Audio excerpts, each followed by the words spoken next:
Please. Help me. Her voice suddenly came from the back door of the house. As I was processing this, she appeared with a pale face, swaying slightly. Why? You were just... Yes, the mother-in-law had passed away and had been cremated the day before. What on earth is happening? She slowly beckoned me, and my back was drenched in cold sweat, my mouth dry with fear. Is this a dream? Terrified, I squeezed my eyes shut. My name is Eleanor. Until I met my husband Paul, who is 3 years older, I had no luck in love and led a lonely, work-centered life. When I fell ill and went to the hospital, the doctor who attended to me was Paul. After that, we kept bumping into each other in town and at the supermarket, and we naturally started talking. With his approach, our relationship progressed quickly to marriage. However, living with his parents was unexpected. His father Dean was the director of the hospital where Paul worked, and a strict man devoted to his job. On the other hand, his mother Arya was gentle and kind, welcoming me warmly. If Arya is here, maybe I can manage too. Becoming a housewife at my husband's request, I decided to try my best with Arya's guidance. I want to have children as soon as possible. Ever since we got married, Paul had been saying this almost as a mantra. Thinking he would make a doting father, I also made efforts to prepare my body for pregnancy. 2 years later, we had a long-awaited baby boy, whom we named Logan. Eleanor, thank you. Thank you so much. In the postpartum hospital room, my husband cried with joy. However, once we were home, he admired Logan from a distance and did not participate in childcare. Today is your day off, isn't it? Could you feed Logan while I hang the laundry? That's your job, isn't it? If I do the childcare too, what's the point of you being here? Laughing, Paul returned his gaze to the TV. At first, I thought he was joking, but it turned out he wasn't. It started when Logan began crying at night. I can't sleep because of the noise. Make him stop crying quickly. He yelled at me while snapping at the crying Logan. Startled by his voice, Logan cried even more intensely, so I took him to the living room to soothe him. But he wouldn't stop crying, and as I was at a loss, Paul drove us to the entrance. Don't come back until he quiets down. If I become sleep-deprived, many patients will be inconvenienced. You're his mother, so get a grip. Feeling like he was talking about someone else, I could only sigh. This is too much. While soothing Logan, I rubbed my sleepy eyes at the nearby park, and Arya came to check on us in her nightgown. Are you okay? I'll take over, so take a little rest. I'm sorry. Thank you. For me, who was rebuffed by Paul, Arya was the only one who understood. Thanks to her help during the tough nights, I managed to get through it. But the difficulties continued. When Logan started eating solid food, Dean began to strictly manage our household finances. You've been spending too much lately.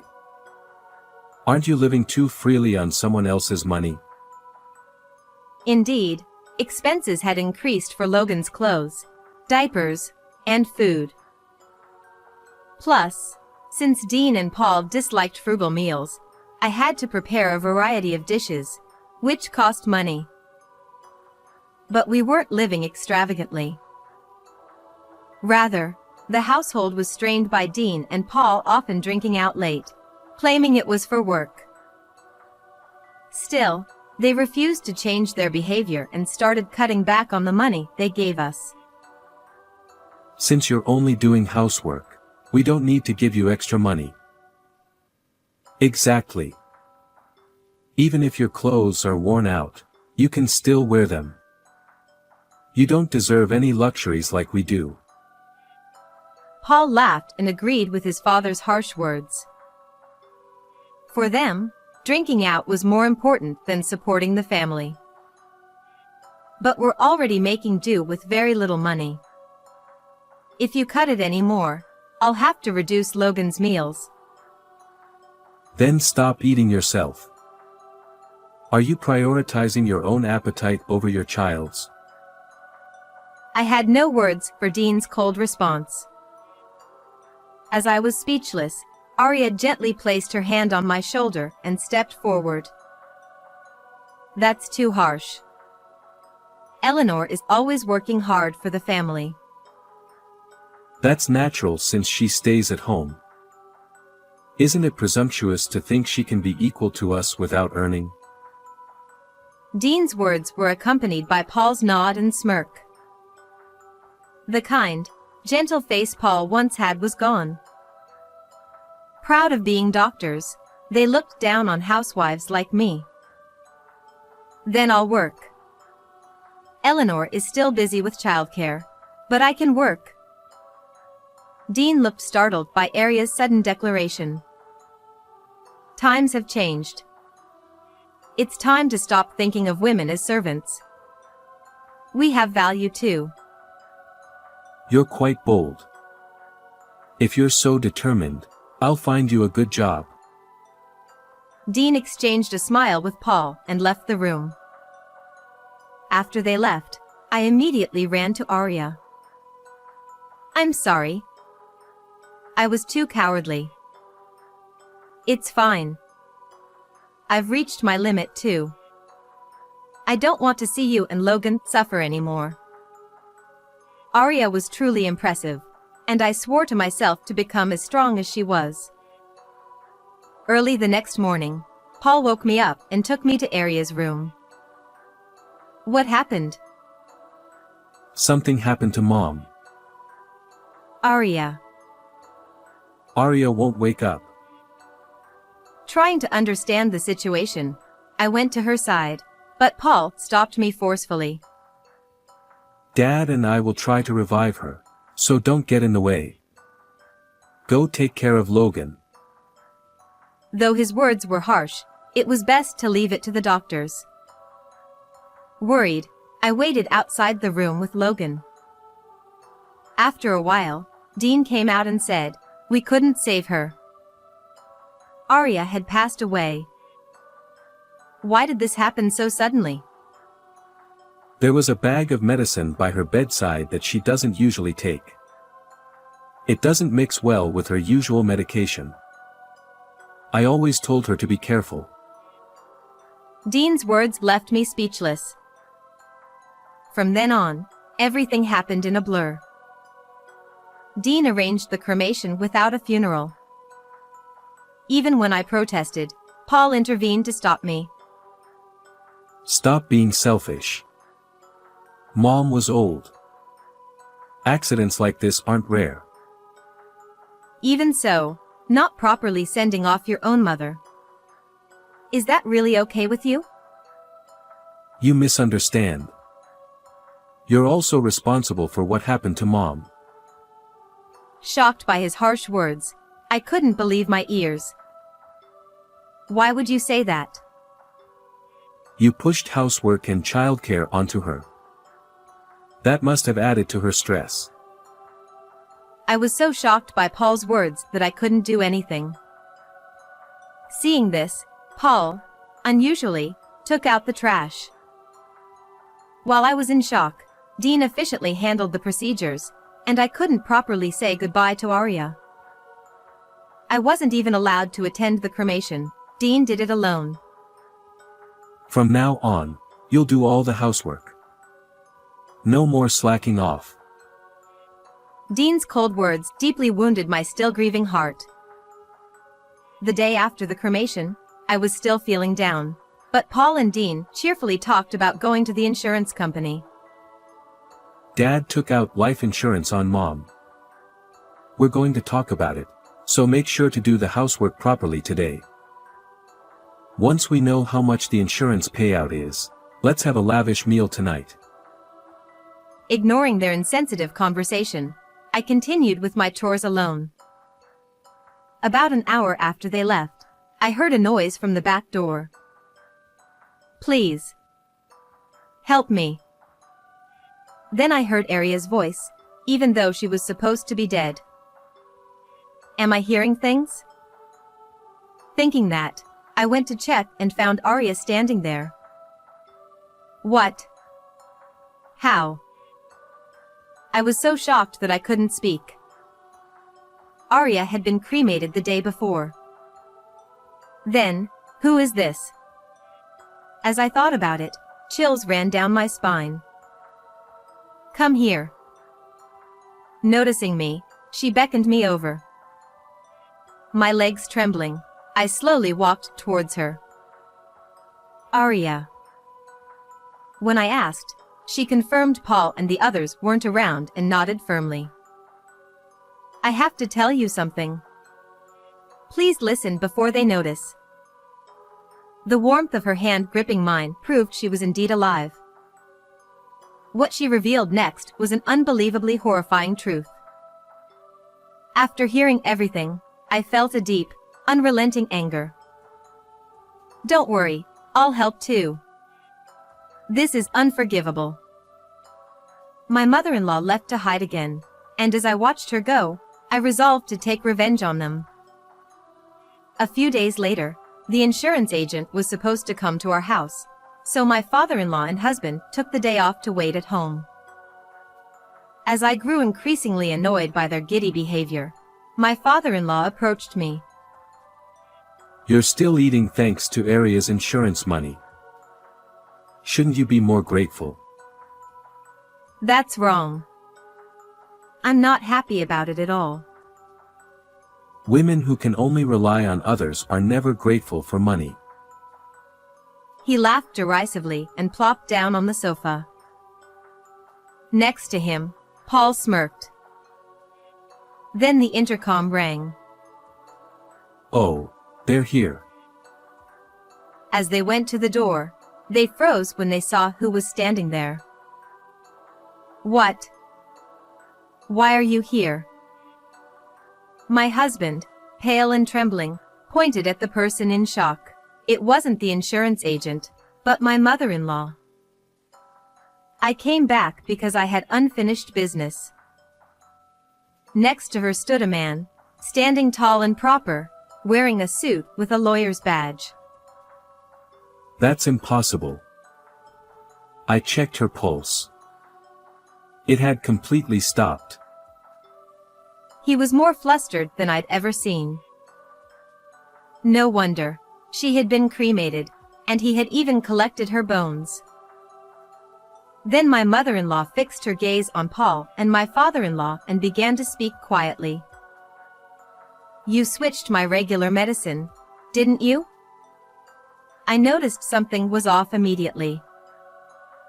She started to recount the true story behind the incident. It was my father-in-law who switched her usual medication with something else before she went to bed. I haven't forgotten how you laughed in my ear as I was suffering, unable to speak. I don't know anything about that. It's all lies. As my mother-in-law pressed him, he backed away, overwhelmed by her determination. I checked to make sure. And we had a cremation ceremony. Why are you here? Maybe God saved me? That night, her heart had indeed stopped. After my father-in-law's final check, she was taken to the funeral home, where miraculously, she regained consciousness. You must have adjusted the dose so that you could deny it if the police investigated. That's why I barely survived. Just before being cremated, she made noise inside the coffin and was discovered by the funeral home staff.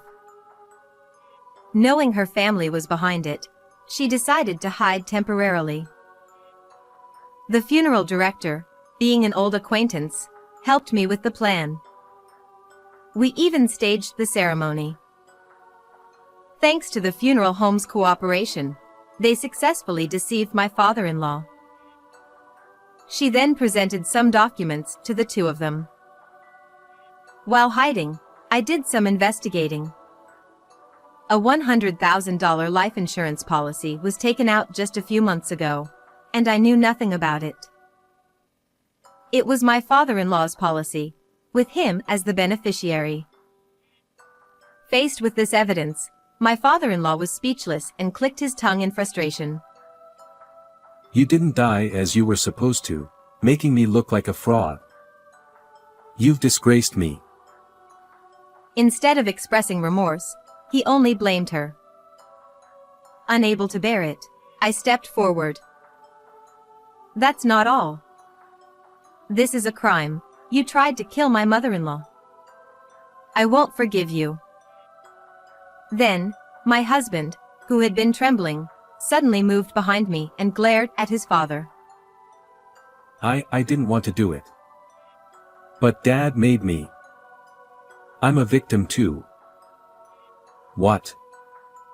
You were the one who planned the insurance scam. As my father-in-law advanced on Paul, I retreated to my mother-in-law's side. If you hadn't wasted money on cabaret girls, we wouldn't be in this mess. You spent all our savings, you idiot. You did the same, ordering expensive drinks and being surrounded by young girls. You enjoyed it too. It was the most pathetic family quarrel I'd ever seen. As we stood there in disbelief, my father-in-law suddenly smirked as if he had an idea. Right. Arya said I switched her medication, but there's no proof. The evidence would be long gone by now, so you can't prove it, right? Yeah, I threw the medicine packet out that morning, so it's gone. Dad, you're so smart. Thinking they had found a way out, they didn't realize I had been waiting for this moment. We signaled the lawyer, who pulled out a plastic bag containing the medicine packet. They recognized it immediately. How is that here? I threw it out. Yes, but garbage isn't always collected immediately. Paul, who never did any housework, didn't know that trash collection schedules vary. He had thrown it out with the burnable garbage, but that day was for recyclable trash, so our bag was left behind. After hearing my mother-in-law's story the day after the cremation, I retrieved the packet and handed it to the lawyer. Fingerprints from both of you were found on it. Clear evidence of the switch. Hearing this, my father-in-law collapsed like a puppet with its strings cut. But Paul, eyes full of tears, clung to my feet. Listen. Dad's target was you, not Mom. Oh. And? You're younger and do housework, right? I protected you because of the kids and all. Maybe he said this hoping for forgiveness. But I confronted him, veins bulging in anger. So you tried to kill your own mother and expect me to be grateful? I'm your savior. Instead of replying, I picked up my phone to call the police. Please, don't. I needed the money because I was tricked by a woman. Dad did it too. We had to do this to protect the family. Understand? How could I sympathize with someone who tried to kill Arya over something so trivial? I despise you. The police arrived shortly after I called, and the two were taken away. As the tension released, we collapsed, unable to stop the tears. Later, they were found guilty and sentenced to a long stay in prison. Besides the insurance fraud, they had previously falsified medical reports for money. All this to impress cabaret girls, utterly pathetic. My mother-in-law and I claimed $30,000 each in damages, which they reluctantly paid in full. We used the money to move to a new place and start a new life with our son Logan. We're pouring all our love into raising him to value family over money. How was this story? Don't forget to subscribe to the channel. See you in the next video.